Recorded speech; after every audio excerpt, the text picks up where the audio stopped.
Timnas Indonesia siap mempersembahkan perlawanan sengit dalam laga kontra Irak pada Minggu 12 Oktober dini hari.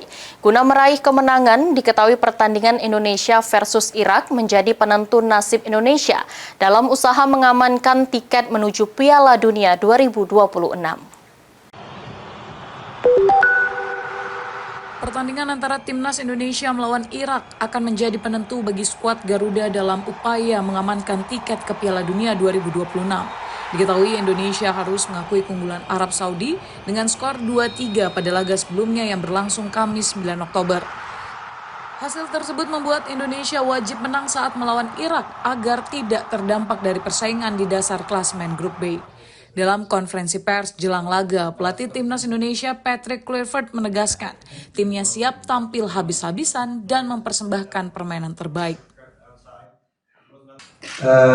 We prepared and we're going to bring it on like we brought it on against Saudi Arabia. We're ready. We're preparing the players very good for this match against Iraq. So we're happy to play again and to have a good result. Senada dengan pelatih, pemain Timnas Kevin Dick menyebut timnya harus fokus pada laga berikutnya dan melupakan hasil sebelumnya. As coach said, we're professionals. You need to focus on what's coming. You need to focus on what you can change and not what you can change in the past. You can't do that, so you need to focus on the next game and the next challenge. And yeah, we have a big final ahead tomorrow, and I think everybody's prepared on putting fire on the table.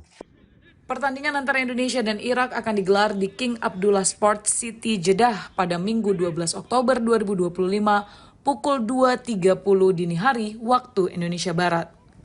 Tim Kantor Berita Antara mewartakan.